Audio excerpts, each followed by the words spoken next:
श्रोते हो परिसर या कार्यक्रमात रत्नागिरी जिल्हा विकास आणि हवामान कृती आराखडा याविषयी राज्य वातावरणीय कृती कक्षाचे संचालक अभिजित घोरपडे यांनी दिलेली माहिती ऐकूया. मित्र हो, क्लायमेट फायनान्सचा उल्लेख प्रेझेंटेशन मध्ये झाला की या सगळ्या उपाययोजनांची अंमलबजावणी करायची असेल तर त्याला वित्त पुरवठा लागेल आणि तो वित्त पुरवठा कसा करायचा यासाठी देखील क्लायमेट फायनान्स वरती कृती आराखड्यामध्ये चॅप्टर समाविष्ट आहे, एक अध्याय समाविष्ट आहे आणि राज्यानं एक संपूर्णतः फुल फ्लेजेड क्लायमेट बजेट जारी करावं अशी देखील त्याच्यामध्ये शिफारस केलेली आहे.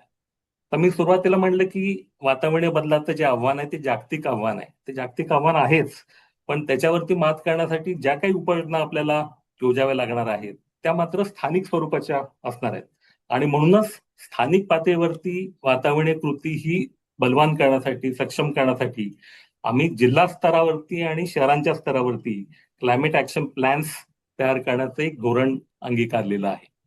आतापर्यंत मला सांगायला आनंद वाटतो की 6 शहरांमध्ये जी आपली अमृत शहरं आहेत, 1 लाखापेक्षा जास्त लोकसंख्या असणारी, त्याच्यामध्ये मुंबई, सोलापूर, नाशिक, छत्रपती संभाजीनगर, ठाणे आणि नागपूर या शहरांसाठी आपण शहर वातावरणीय कृती आराखडे तयार केलेले आहेत. अजून 4 शहरांचे आराखडे आता लवकरच सादर केले जातील. त्याच्यामध्ये कोल्हापूर आहे, सांगली, मिरज, कुपवाड, मीरा भाईंदर आणि नवी मुंबई या शहरांचा त्याच्यामध्ये समावेश होतो. आणि आता रत्नागिरी जिल्ह्याच्या सोबतच रायगडमध्ये काम चालू आहे आणि छत्रपती संभाजीनगरमध्ये ही काम सुरू आहे.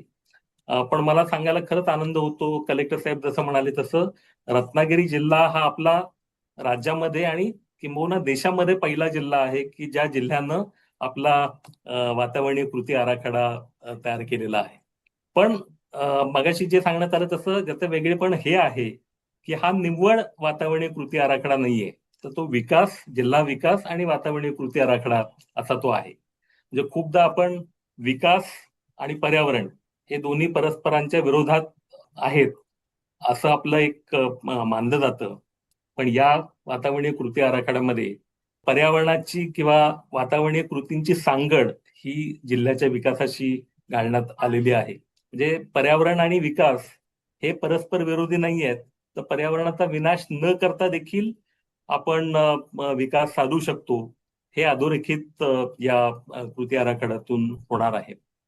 मागाशी सांगण्यात आलं तसं याची अंमलबजावणी करण्यासाठी आपण जिल्हा स्तरावरती काही एक यंत्रणा तयार केलेली आहे, ज्याला जिल्हा वातावरणीय कृती कक्ष असं नाव आहे आणि त्याचे प्रमुख हे जिल्हाधिकारी आहेत आणि अनुकूलन आणि शमन, अडॅप्टेशन आणि मिटिगेशन याच्याशी संबंधित जे जिल्हा स्तरावरचे अधिकारी आहेत, जे उदाहरणार्थ जिल्हा अधीक्षक कृषी अधिकारी आहेत किंवा उपवन संरक्षक आहेत, जलसंधारणाचे कार्यकारी अभियंता आहेत, DRTO आहेत, हे सगळे त्याचे सदस्य आहेत आणि ते महिन्यातून एकदा भेटतील आणि या कृती आराखड्याच्या अंमलबजावणीचा आढावा घेतील अशी ती योजना आहे.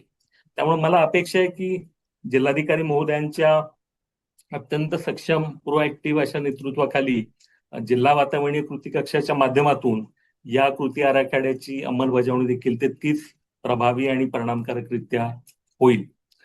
रत्नागिरी जिल्हा विकास आणि हवामान कृती आराखडा याविषयी राज्य वातावरणीय कृती कक्षाचे संचालक अभिजित घोरपडे यांनी दिलेली माहिती आत्ताच आपण ऐकलीत. निवेदन केलं होतं विद्या तावडे यांनी आणि सादर करते होते विवेक वानखडे. ही आकाशवाणी रत्नागिरी केंद्राची निर्मिती होती.